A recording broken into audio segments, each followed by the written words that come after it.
Hey guys, it's Miss Clark, and I'm here to read a story to you, and it's called Henry's Freedom Box, and it's written by Ellen Levine and illustrated by Katie Nelson. Okay, so our I can statement. Oh, by the way, this is lesson for reading lesson for February 15th, 2021, which is a Monday. Okay, so our I can statement is I can retell a nonfiction book using the 5 W's: who, what, when, where, and why. Okay, so let's look at some vocabulary. We have master, we have slave or slavery, we have freed, we have market, we have station, baggage, conductor, freedom, crate, obey, mistress, oil of vitriol, and then we have a phrase, his heart twisted in his chest. And so we will be looking at those words as we read. Okay. So before we start, I want you to think about the 5W questions that we've worked with in the past. And before we also get started, I want to show this video called Underground Railroad and Slavery.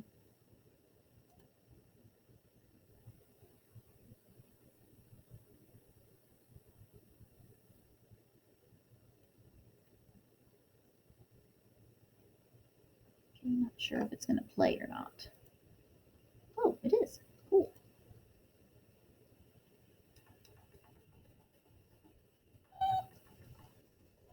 What?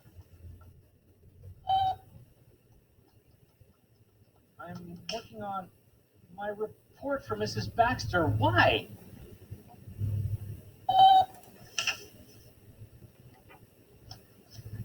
Dear Tim and Moby, I want to know about the history of slavery in America. From Dwight.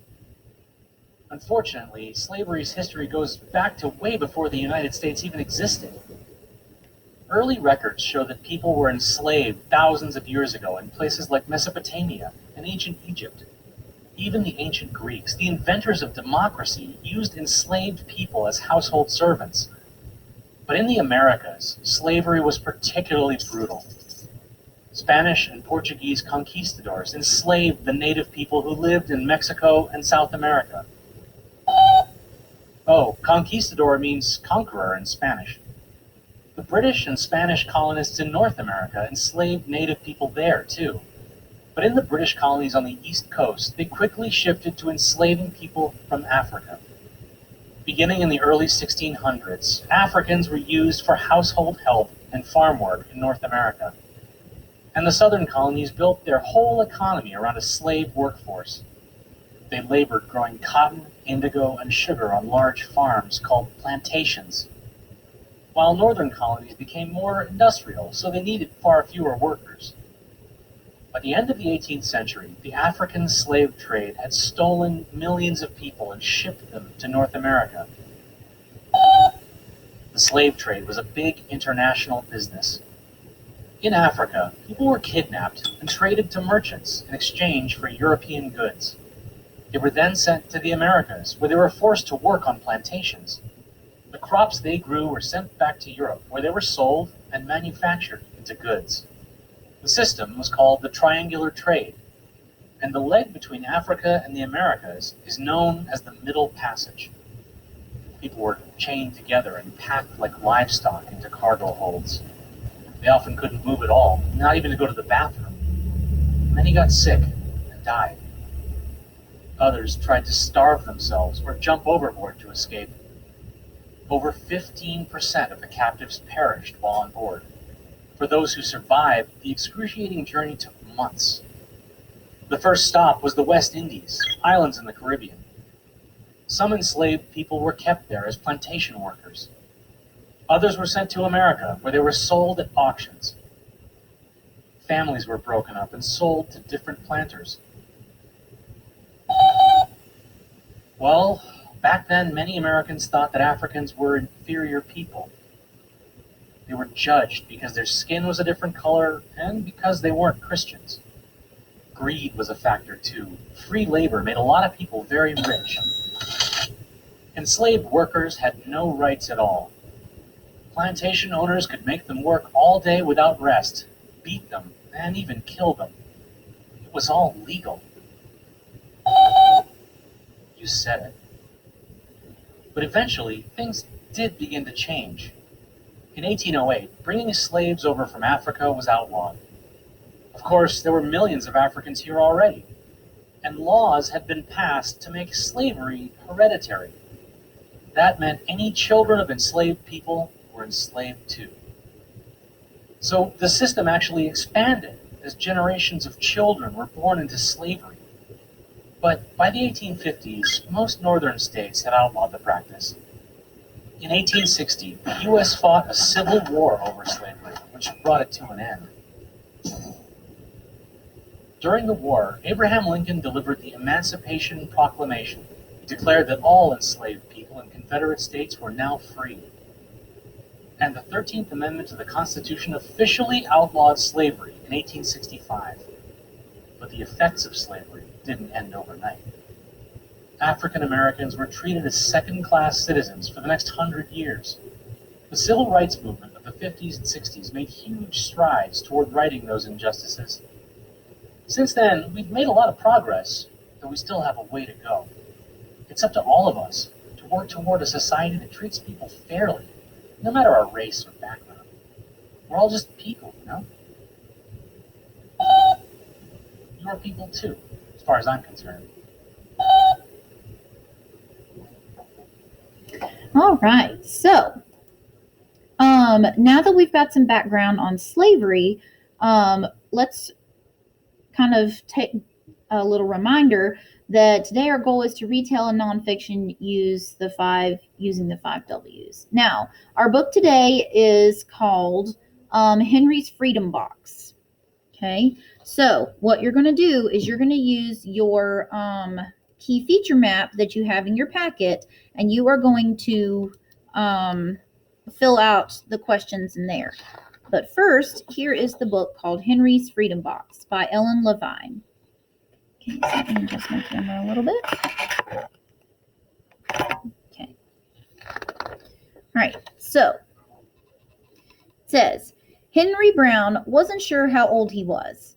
Henry was a slave, and slaves weren't allowed to know their birthdays.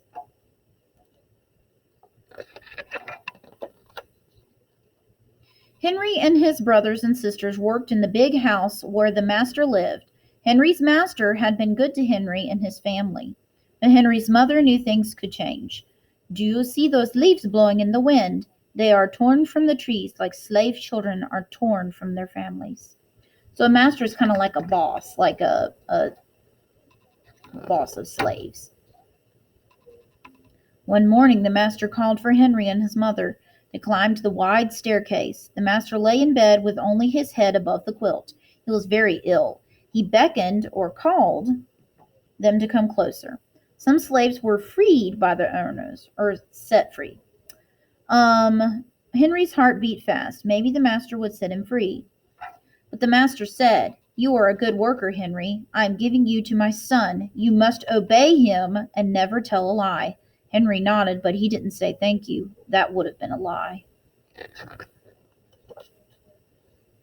Later that day, Henry watched a bird soar high above the trees.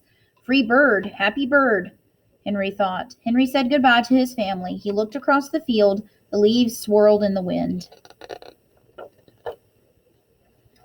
Henry worked in his new master's factory. He was good at his job.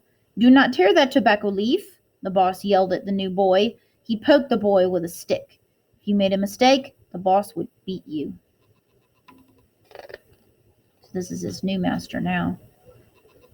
They walked and talked and agreed to meet again. Oh, wait. Henry was lonely. One day he met Nancy, who was shopping for her mistress. So like a mistress is a girl master. They walked and talked and agreed to meet again. Henry felt like singing, but slaves didn't dare sing in the streets. Instead, he hummed all the way home. Months later, Henry asked Nancy to be his wife. When both their masters agreed, Henry and Nancy were married. Soon there was a little baby, then another and another. Henry knew they were very lucky. They lived together even though they had different masters. But Nancy was worried. Her master had lost a great deal of money. I'm afraid he will sell our children, she said. Henry sat very still. Henry worked hard all morning. He tried to forget what Nancy had said. Now he's a grown man. His friend James came into the factory. He whispered to Henry, "Your wife and children were just sold at the slave market." "No!" cried Henry. Henry couldn't move. He couldn't think. He couldn't work. "Twist that tobacco," the boss poked Henry. Henry twisted tobacco leaves. His heart twisted in his chest. That kind of means like he was feeling so like angry and tight and just he was angry. At lunchtime, Henry rushed to the center of town. A large group of slaves were tied together. The owners shouted at them. Henry looked for his family. "Father! Father!" Henry watched his children disappear down the road. Where was Nancy? He saw her the same moment she saw him. When he wiped away his tears, Nancy, too, was gone.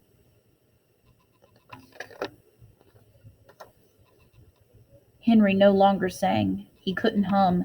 He went to work, and at night he ate supper and went to bed. Henry tried to think of happy times, but all he could see were the carts carrying away everyone he loved. Henry knew he would never see his family again. Many weeks passed. One morning Henry heard singing. A little bird flew out of a tree into the open sky, and Henry thought about being free. But how? As he lifted a crate, he knew the answer. So a crate's like a big box right there. He asked James and Dr. Smith to help him. Dr. Smith was a white man who thought slavery was wrong. That's what's called an abolitionist. They met early the next day at an empty warehouse. Henry arrived with a box. "I will mail myself to a place where there are no slaves," he said. James stared at the box, then at Henry. "What if you cough and someone hears you?" "I will cover my mouth and hope," Henry said.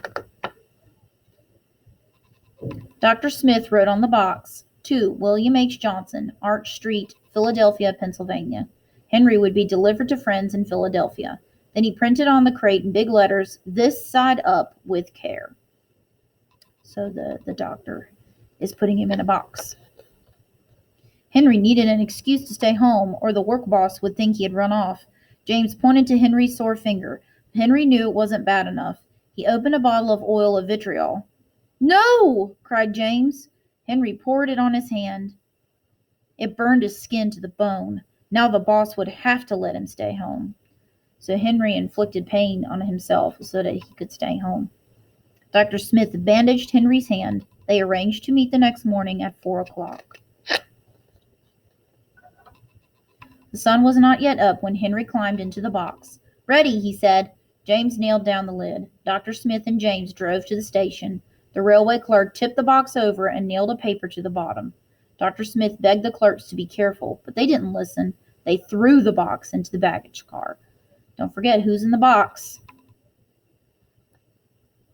Yep, Henry's in the box. Hours passed. Henry was lifted up and thrown again. Upside down. He heard waves splashing. This must be the steamboat headed for Washington, D.C. The ship rode smoothly, but Henry was still upside down. Blood rushed to his head. His face grew hot. His eyes ached. He thought his head would burst, but he was afraid to move. Someone might hear him. "I'm tired of standing," someone said. "Why don't we move that box and sit on it?" said another. Henry held his breath. Could they be talking about his box? Henry was pushed. The box scraped the deck. Now he was on his right side, now on his left. And suddenly, right side up. So he's been upside down for a while. "What do you think is in here?" said the first man. "Mail, I guess," said the other. "I am mail," thought Henry, but not the kind they imagine. Henry was carried off the steamboat and placed it in a railroad car. This time, head up. He fell asleep to the rattling song of the train wheels.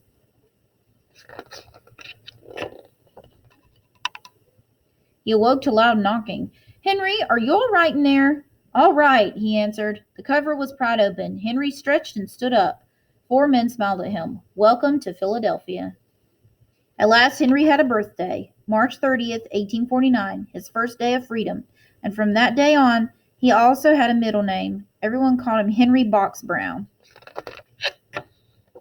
And that's the end.